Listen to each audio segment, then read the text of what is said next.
Rage in the cage. Angle's in a rage. I can't rhyme anymore. I can't think of any more puns, but we're here for Lockdown 2008 in a massive main event match. Samoa Joe, can he finally win the World Championship from Kurt Angle in this feud, which has lasted the past 2 years? Every match tonight is inside of a steel cage, and this is continuing our 2008 back look at the year that was 2008 in wrestling. We've done a TNA pay-per-view already in 2008 at the start of the year, so we're going to see what's changed here in April of 2008. I cannot wait for the main event because I remember watching it years ago, one of my favourite matches I've ever seen, and a lot of big matches on this show, including a very interesting Lethal Lockdown match, which will probably be pretty good for our Christian Cage arc, to be honest, but we'll talk about that when we get to it. First of all, have you ever seen the show before, Piggy, and were you excited to watch it? I haven't seen the show. I've seen Brian Zane's review of the show. I was pretty excited to watch this. Yeah, I mean, every TNA any TNA pay-per-view you get is going to have something good on it, so, you know, unlike, because they've always got like a really fast pace to them, I feel, which makes it a lot easier to watch. Yeah. We've got a big show tonight. Are we going to do the competition stuff? We've got, is TNA Impact about to be released, or has been released at this point? It comes out in September, I believe. Okay, so what you're looking at on this show is kind of what is going to be in the video game.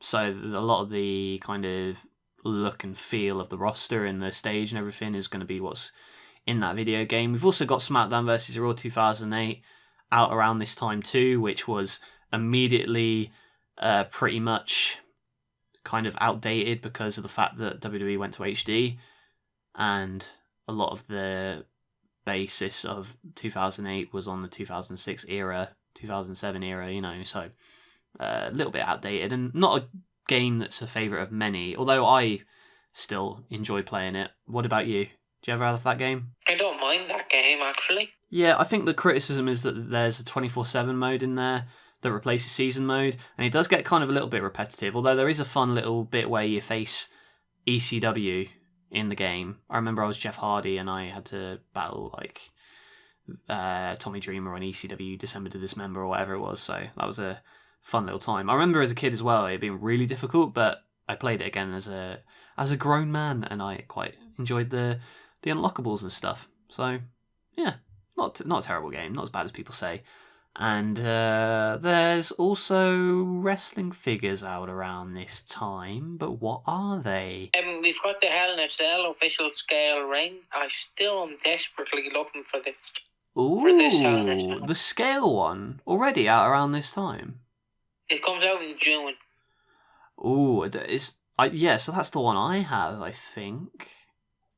It should be. They only did one, didn't they? Yeah. Yeah, so I've got this one. I had I don't know if I do have the ring with it, actually. I've got the Raw ring with it and the Hell in a Cell. Yeah, it's a great cage if you can find it, but I know a lot of those. It's still it's amazing how hard a lot of these are to find now. Is there anything else around this time that you're interested in? Classic Superstars is out. Yeah. Classic Superstars 19. I love Classic Superstars. I really want to get a Jesse Ventura one, because I love Jesse Ventura. I think that's the best line that they did with Jax, was the Classic Superstars, because it was actual Classic Superstars, not like another Razor Ramon from 93, you know. It was like, you know, like I do appreciate the Legends line they've got now, but they're not. Sometimes it's not even like they're legends. It's just like, well, maybe it's my perspective because it's 20 years ago now that those figures were released. But to me, they're like still fresh, like Kane's and stuff. I like the real classic superstars that used to do, like, you know, your Andy Kaufmans, your Freddie Blassies, your Jesse Venturas, you know. But I don't know if the market's still there for the really old wrestlers from like 70s and 80s. Maybe I don't know. Maybe they've gone by the wayside, but. Yeah, it'd be cool to have a lot more of those available, like those wrestling legends. And, yeah, in terms of the competition, what's going on? I actually didn't look at Raw or SmackDown. Do you know what we should do? Look up the Backlash 2008 results, because I contemplated doing that show, but I remember I hated it So maybe just look up the results and see what pay-per-view WWE was putting on in the same month. Alright, give me a second. Because I can almost name the card off the top of my head. It was pretty much the same as WrestleMania. I know it was Edge and The Undertaker in the main event again, with Undertaker retaining. You had Kane and Chavo Guerrero for the ECW Championship, only this time it wasn't 7 seconds, it was like 10 minutes and Kane won again. And this was also the pay-per-view where Triple H won... who was the main event? It might have been the WWE title match, actually, yeah. Where Triple H won the WWE Championship in a fatal 4-way with Randy Orton, Cena, and JBL. And Matt Hardy beat MVP for the United States Championship. There was a match between Batista and Shawn Michaels with Chris Jericho as a special guest referee, where Shawn Michaels won after he faked his knee injury. And we also had the Battle of the Titans with the Great Khali and the Big Show. And they actually had a real backstage fight at some point. I don't know whether it was around this time or not, but Big Show won this one. And there was probably some Divas match between like Beth Phoenix and Mickie James or something. Beth Phoenix, Natalia, Melina, Victoria, Jillian Hall, and Layla defeated Mickie James, Michelle McCool, Maria, Ashley, Kelly, and Cherry. Is there any other matches on that show that I missed? I don't think so. Did I just get the entire of Backlash 2008 off the top of my head? Yeah. Except for the women's match, but yeah. I don't know whether that's impressive or sad. Both. Yeah, we'll say that. We've got Mike Tenay and Don West, obviously. We can gush over them all day. We've done it before. We'll do it again. Fantastic on this night, as they always are. And they've got a good crowd here tonight. You know, it's hyped up. I believe this is... it's not in the Impact Zone, is it? I'm not entirely sure where it is. But yeah, this is like the biggest... I don't know if this is like the biggest pay-per-view in their company's history in terms of like money and numbers, but it's definitely one of the biggest main events in TNA history. You know, you've got Kurt Angle, world champion for ages, and Samoa Joe, potentially crowning moment. Although, arguably... bit too late, but we'll talk about it later. Big hype, though, behind this main event match. But we'll start off with X Division Championship on the line. Big ol' scramble between Jay Lethal, Sonjay Dutt, Curryman, Johnny Devine, Consequences Creed, a.k.a. Xavier Woods, and Shark Boy O'Shell. Yeah. So, we've got some... It's such a difficult match to kind of pinpoint what happened on this, but it's so smooth the way that these guys... You could literally put any... And Curryman as well, by the way, Christopher Daniels. But there's so many... Oh, he's not. He's a different wrestler. Oh, I'm sorry. We'll keep kayfabe. Yeah. So, we've got different combinations in this match. Like, they're all so fast. So, yeah, you've got... it's basically eliminations. And then the last two remain. You've got to escape the cage, I think. So, you know, you've got Lethal and Sonjay teaming up. Curryman and Shark Boy also. So it's kind of like mini tag teams in this match as well. There's Shark Boy's doing all the Fez presses against the cage, and then the mudhole stomps. And then you got, I'll keep calling him Xavier Woods. Creed will call him. Then he's trying to like get over as a main guy in the X Division. So he's got a nice DDT though. And then we've got some... So Shark Boy's eliminated. Sonjay is also eliminated, I think, at this point. To be honest, it's a really difficult match to keep track of. And I would have kept notes, but I just wanted to enjoy it. We'll skip to the end, because I really enjoyed this match. But the ending is what makes it for me. So Johnny Devine and Jay Lethal are the last two in the match. So Johnny Devine, he's taping Lethal to the ropes, and then Sonjay's blocking the door, so Devine can't escape through there. He's got to go over the top, and then Dutt helps Lethal cut himself free. Devine's climbing over, and then the door's open, and Lethal does a tope through the door to retain his championship at the last minute.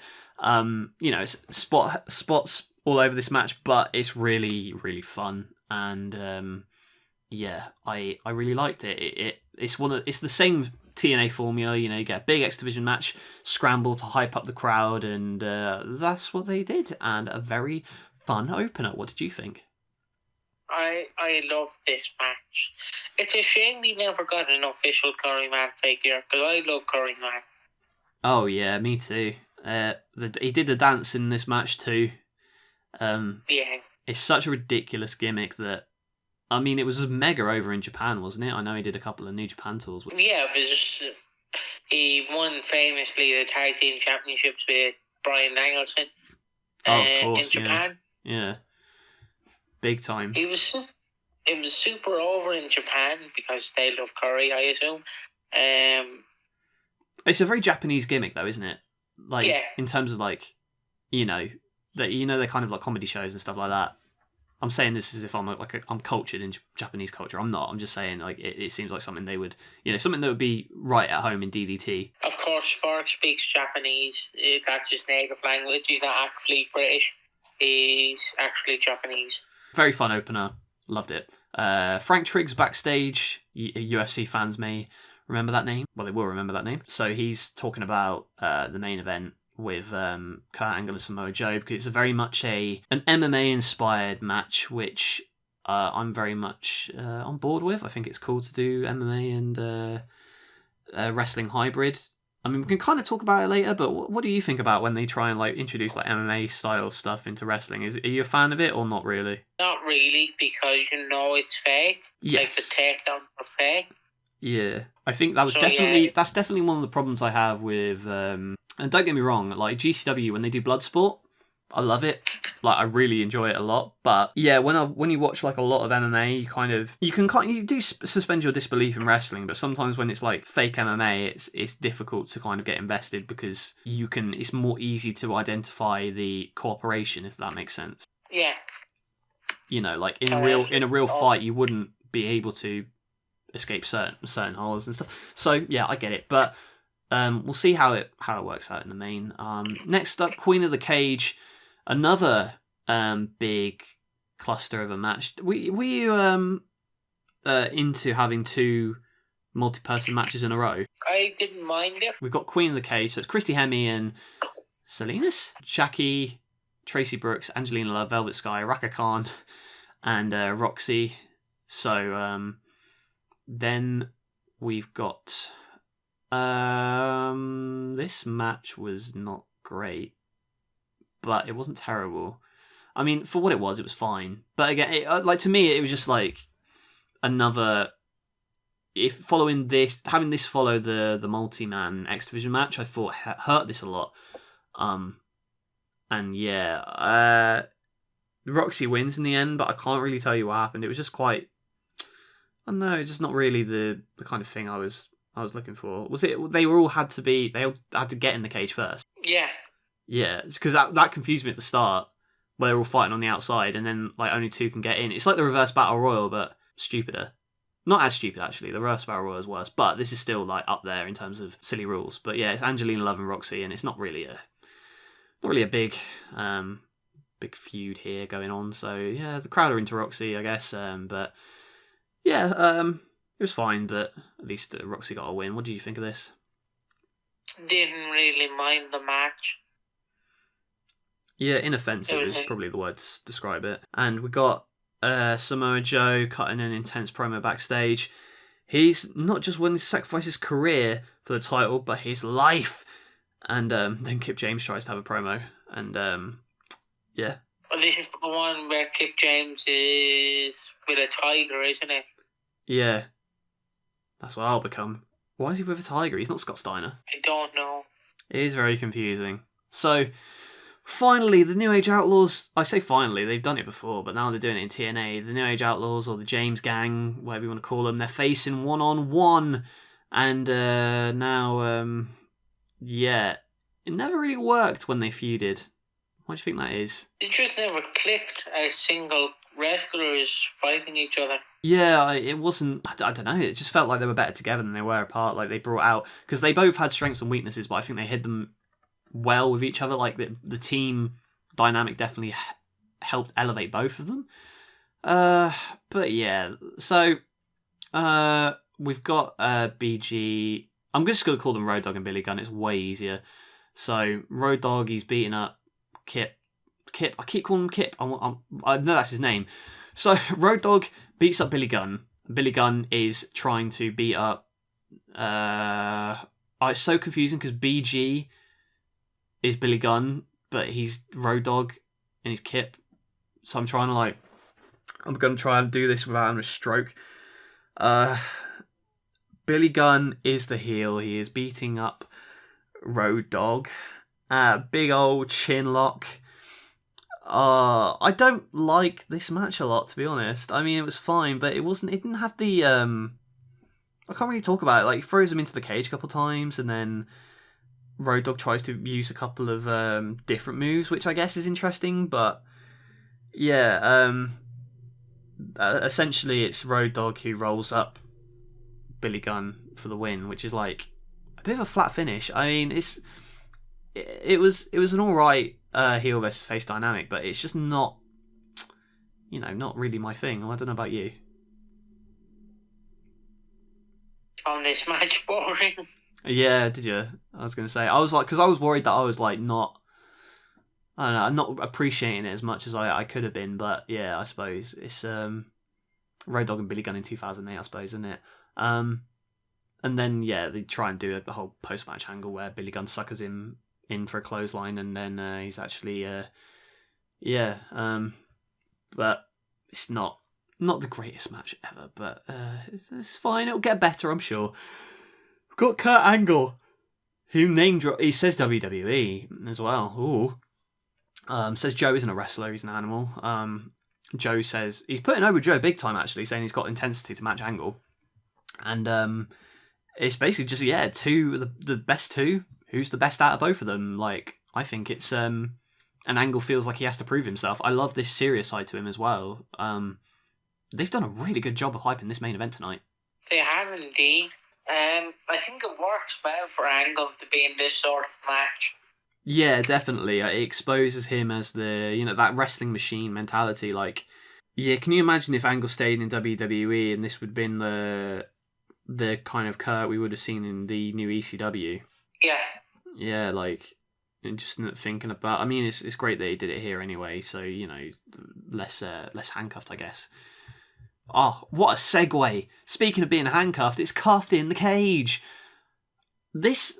I mean, don't get me wrong, I had a fun time watching this pay-per-view, but there was a lot of multi-man, multi-person stuff with silly gimmicks, and I feel like one is enough. Like, multiple just feels like, I don't know, just feels like pointless. Like, there's no real storylines going on here. Not to say that the match wasn't good, I liked it, but so we got cuffed in the cage. Basically, you got to eliminate people by handcuffing them to the cage, and then you've got to win for your team by being not cuffed. Still silly having like all these guys around the ring, like trying to grab at all the other people. So we got Rock and Rave Infection, Kaz and Eric Young, Black, Rain and Relic, Killer spelled backwards, Motor City Machine Guns, LAX, and the best team of all time, Scott Steiner and Petey Williams, aka Little Petey Pump. EY is beaten up by Black Rain and Relic backstage, and then where will he come back? We'll have to wait and see. So you got to eliminate people by handcuffing them to the cage. So Steiner is just swearing at the fans. It's fantastic. But it's a very there's so many people in this match that it's difficult to call because there's just so much going on at the time. Although I will say LAX do pretty well in this one, doing their tag team stuff. Then Relic is beating up Steiner. I think Steiner's eliminated quite early on. Eric comes out and he's scared off again. But then Super Eric is out here, and you thoughts on Super Eric? I love Super Eric. Yeah. This man's going to be the world champion in a couple of years' time, just you wait. And I mean, I enjoy the goofy, wacky antics of Super Eric. He comes in and then, for some reason they eliminate the Motor City Machine Guns, which is surprising. I guess, the crowd aren't happy about that. And Black Rain and Relic are still in this match as well.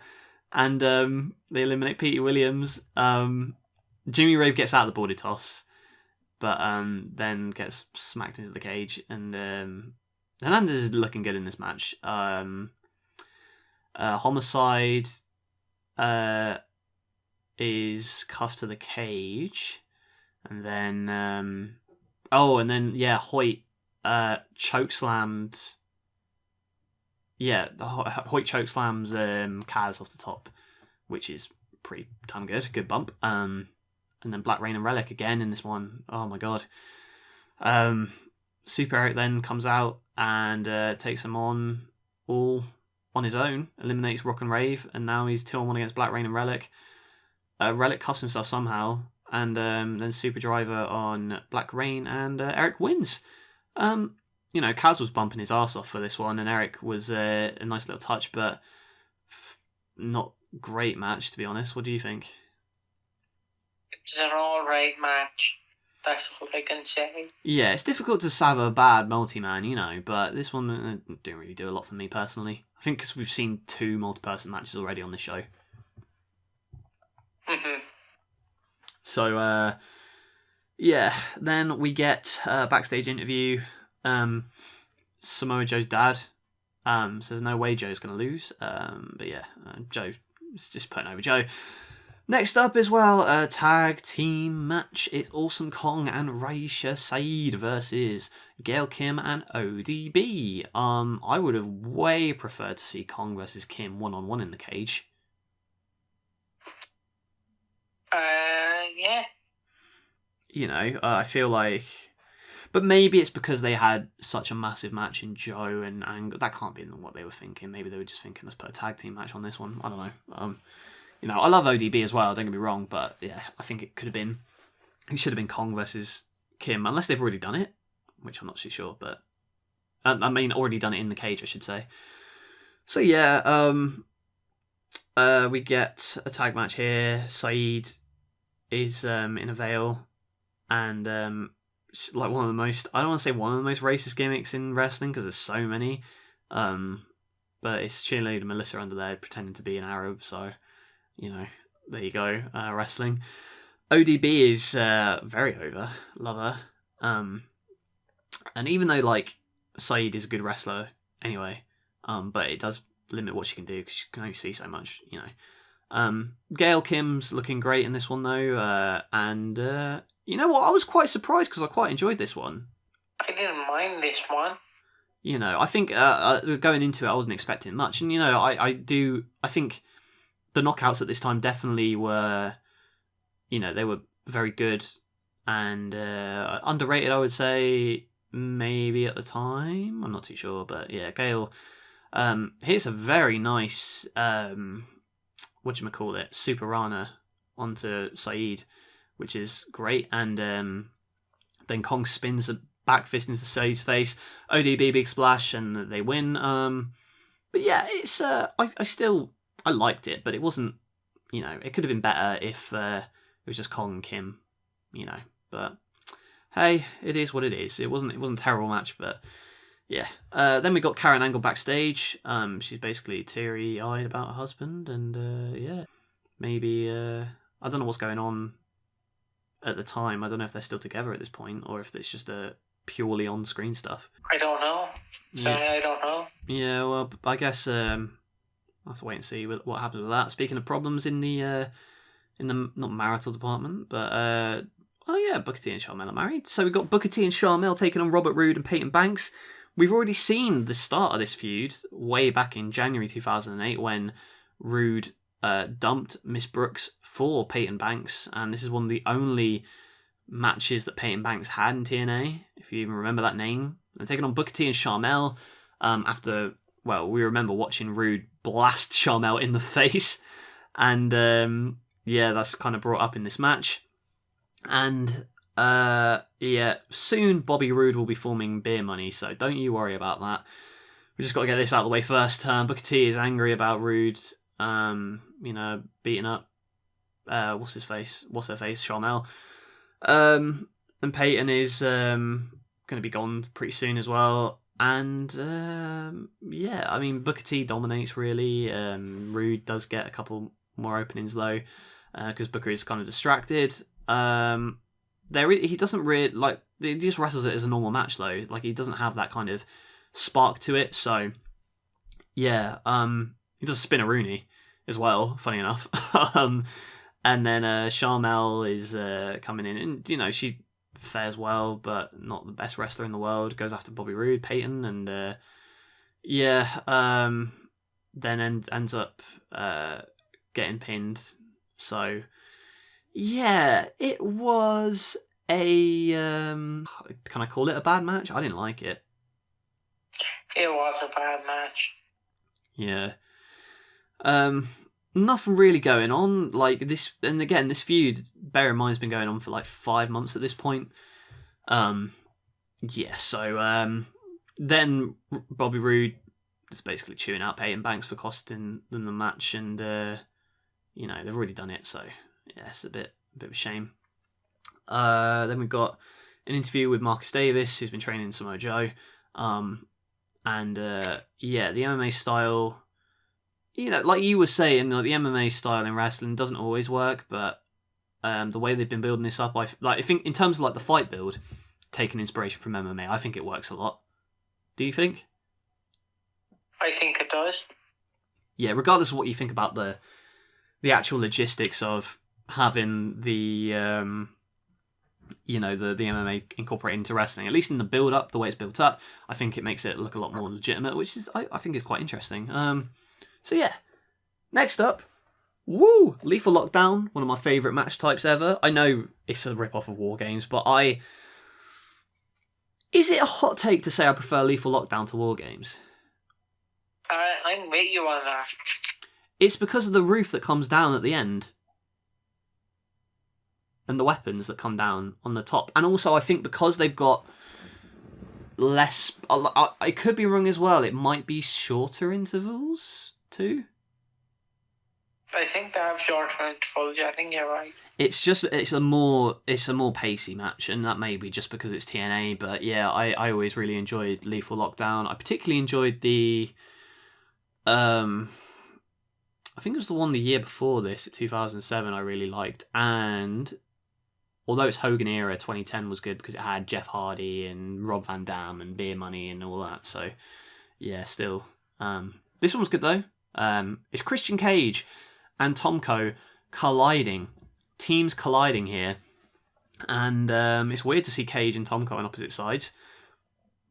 It's also kind of weird to see Cage in like a pseudo... well, not quite babyface, but... wait, was he face here? Tomko. Yeah, he was face. Christian. That's right. I for a minute I was like, because I didn't know if Christian was like it was just a circumstantial thing. Maybe he's like tweener. I'm not too sure, or he's like fully face here.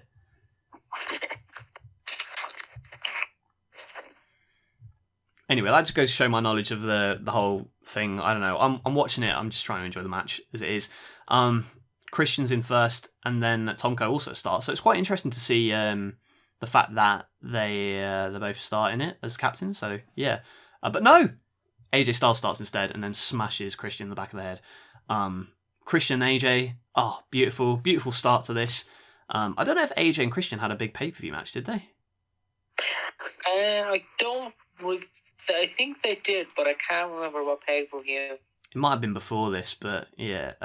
So yeah, then you've got AJ and Christian doing some really nice stuff in the beginning, and then Pele, and then Brother Ray is in next for Tomko. I'm not bored. I'm just exhausted because the match is so taxing on all these guys. Christian, his head gets slammed in by Brother Ray, and that's when Bubba comes in, cheats to allow AJ to get some spots in. Then Rhino comes in, and then an explosive couple of moves. Drop kick to mid-gore. Oh my god, that was beautiful. James Storm then comes out for Tomko's team. Eye of the Storm on Cage, and yeah, he's done now, it seems. Rhino's outnumbered. AJ starts using the cage. He's like springs to it like Spider-Man. Cage is up there too. Punched to the floor. Kevin Nash comes in for Team Cage, and now they're at a disadvantage. Nash is on the top, and Brother Ray wipes out his knee, and then we got Cage is up, and then mighty crossbody off the top of the cage. I feel like I've seen this replayed everywhere. When you look back at TNA, crossbody off the top, and AJ is looking a bit rough. But then we get Devon in, 3D, Team 3D in, and yeah, I think then we got Matt Morgan in for Team Cage. One of these men is not like the other.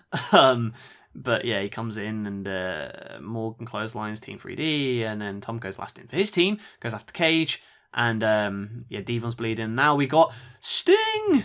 And that's when the roof comes down and our baby Lethal Lockdown's on. Up until this point, what did you think of this match? Do you remember the opening to this? The video package? I might have skipped it, I'm not sure.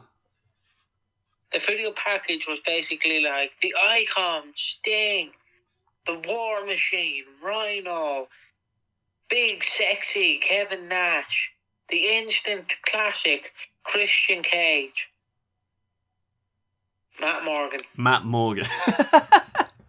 And then they did the exact same thing. It was like the Phenomenal One, AJ Styles, who else was on that? Brother Ray, Brother Devin. I forget who else was on. Tomko. James Storm. And then it was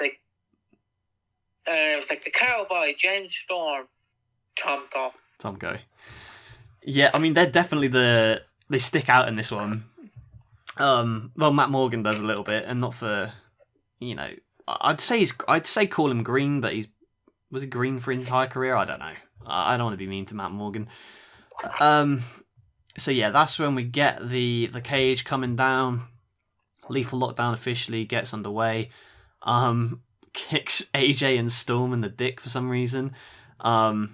And then everyone's getting the weapons, and yeah, Nash is being big brain. He's using the chair to block the shots as well. And then they go onto the top. Cage cuts off Storm on the top. Oh my goodness, Storm's foot goes through the cage. Oh my god. I was like, oh shit. But I know he wasn't going to fall through it, but still, it's like a heart in your chest moment. Sting, Scorpion Deathlock on Tomko. AJ breaks it up with kendo stick, and then just whacking everyone with it.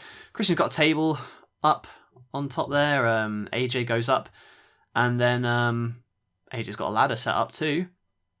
And oh my god. Storm pushes the ladder over, and they both go through the table. And I'm thinking, and then I'm like, oh jeez, the cage could cave at any moment. And then yeah, and then beer bottle to Matt Morgan, and then gore, and Rhino pins James Storm, and Team Cage wins. Yeah, I was expecting AJ to fly off the top, but I think that was the year before, wasn't it? That was the year before. Yeah. So Angle flips him off. Yeah, throws him away. Yeah. So I love this match. It's not my favourite Lethal Lockdown match, but I still thought there was enough in here to keep me interested. What did you think? It was a pretty good Lethal Lockdown. I understand why you didn't main event, but I should have main evented, if that makes sense. Yeah, if on any other show, it would have done. Yeah, so I get what you mean. But yeah, a fun match. Would have been a main event on any other show, but tonight's main event is probably the biggest match in TNA history. Would you agree with that, Piggy? Yeah, I'd agree that it's the biggest match in TNA. In terms, because we've got a recap of basically, I did watch this promo package, so we got Angle coming to TNA, and then feuds with Samoa Joe right off the bat, and that was smart. Joe loses undefeated streak in the first match, and then Angle loses in the second. And then Angle cheats to win the rubber match, and that's when we get his heel turn. And yeah, he's we've got people just talking this big in this matchup. We've got Frank Trigg on commentary as well. Very good hype around this match, and so we've got Angle versus Joe for the TNA title. Is it too late? Like I know I'm jumping the gun here. Spoiler alert. Samoa Joe wins.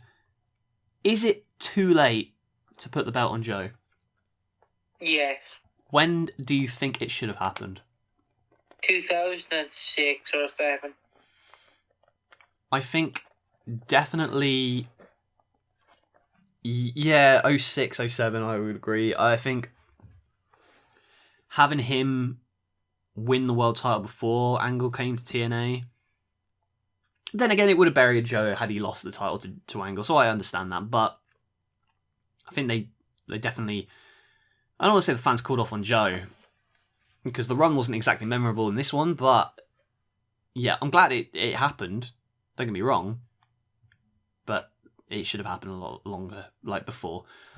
So, yeah, we've got some big-time WrestleMania type entrances here, with that Angle being like a, treat like a big deal, Samoan fire dance for Joe.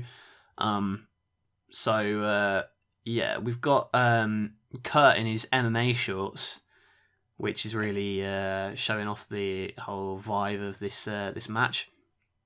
He's basically trying to wear down Joe with like leg kicks and stuff like you would do in MMA. So I do appreciate they didn't go like full on fake shoot fight. You know what I mean? Like they did mix it in with pro wrestling well here. So yeah, he's trying to wear down Joe with the leg kicks. And then Joe manages to get the ankle lock, and Angle uses the ropes to break the hold. I don't know if you can do that though. It's a cage. I don't know either. Yeah, so Angle then hits a double leg, and then it's ground and pound, and it's not like fake grappling. It's like it's wrestling with like MMA influence, if that makes sense. Which is where I think a lot of fake MMA matches kind of miss the point on. Like you've got to mix some sports entertainment in there too. So yeah, then Angle goes for more strikes and then gets caught because he tries for another takedown. Joe then basically stomps on Angle's feet because he's not wearing boots. So yeah, then he's just trying some judo throws and things, and then Angle with a back suplex. It really feels quite what's the word? Like not desperate, but it's very in terms of like thinking, it's like fast paced. Like in a wrestling match, sometimes you're setting up for the next spot, but it feels like in this match they're both thinking constantly about how to counter each other's moves, if you see what I mean. So, the counter in submission holds into pins, and then Angle gets a figure four in. Joe then manages to turn it over, and then Joe slips out, and oh jeez, what a lariat! Good God, massive lariat in the middle of the match, and I think you know which one I'm talking about. But then Joe comes in with some kicks, and Angle does escape the muscle buster and into the ankle lock. And just before we get into this finishing sequence, what did you think about like the start of this match and like as it progressed? Because I know you're not a fan of like MMA and wrestling, but how did you think they managed to work it in here? It gave me a lot of Benoit Angle vibes, if I can use that man's exactly. Yeah, I know what you mean. So was it like, in terms of your viewing enjoyment of it, was it something that you were digging, or were you a little bit like fatigued on it? Were you a bit bored by it? I didn't mind it actually. I was a big fan of it because you need people who can. It might sound cruel, but for this type of wrestling, I guess you could call it, you need actual wrestlers like Angle, Benoit, for instance. Modern day would be Daniel Garcia, Wheeler Yuta. Yeah. Like you need people who can actually do this. Like amateur wrestling style, because they know how to actually work it without making it look like you're cooperating, you know? Yeah. Yeah. So we've got so powerbomb, and then Boston Crab, love it. Then Angle gets back into the ankle lock, back into the you guessed it, it's available now, baby, crossface. And then gets a counter into the basically holds Angle's arm in place so he can't escape. That's pretty interesting. Angle charges at Joe eventually, and Angle slam or Olympic slam for two, back to the ankle lock. and you can really see the desperation in Angle now, and Joe as well, as he's trying to switch, but Angle keeps blocking back into the ankle lock, and it's like, really desperately holding on to it, and he can't tap out. He doesn't want to tap out. Joe counters again, pulls on the tights. I love when he pulls on the tights and then gets the clutch in. It's so fluid the way he does it. Angle gets to the ropes, but then bam, super kick, Joe, and then oh my god, muscle buster, and Joe wins. Oh damn! This is one of, like, I'm going to be biased because I'm a big Joe guy and I like my MMA and wrestling, but this is one of my favourite TNA matches ever. And it may not have been the best match ever, but it's definitely one of my favourite matches ever, TNA matches ever, in terms of like the build it gave it. The fact that they really they made the MMA stuff, it complemented the match rather than dragging it down. And Joe and Angle with this big blow off feud, it's and Angle finally losing the title. It just felt like it wasn't a big moment in the end, but it felt like one, and that's the most important thing. And yeah, what did you think about this match? I loved it. There's not much I can say on it. Because you were saying before the match you weren't really a fan of MMA mixed in wrestling, and although it wasn't too much on this one, but it was just the right amount, but it was still quite prevalent. I mean, did that take away from your enjoyment, or did it add to it? It added to it. Yeah, so you thought the counters and everything was good, was up your street then? Yeah. In terms of what like Joe as champion, like, where do you think it went wrong? Because spoiler alert as well, this title run doesn't really get going that well. Joe doesn't really have that many challenges, and he eventually loses it to Sting in October at Bound for Glory, I want to say. So, great moment for Joe, but in terms of his run, well, what do you think of it? It's a pretty underwhelming run as world champion. Yeah, it's a real shame. But again, it's not the end of the world. At least he got that moment. Definitely one of his best matches, I think. But whatever. The show overall, though, I mean, what did you think of it? It was a fun show. Had one of the worst matches and one of the best matches I've ever watched on it. Yeah, quite. It was good, wasn't it? It wasn't like blow away or anything. Yeah. Because I really enjoyed Lethal Lockdown. I love the main event, and the opening X Division match was quite fun too. It's just like a lot of the matches on this show were like impact matches, just in the confines of a cage. You know what I mean? Like, there was no need for every match on this. I know, I get that that's the gimmick, but every match in a cage kind of obviously dilutes it. But I think the cage elevated the main event and took away from a lot of the other matches. So there's that. It was a good show though. I wouldn't recommend people watching it though. I'd probably say watch Lethal Lockdown on the main event, and that's all you really need, isn't it? Mm-hmm. So that's Lockdown.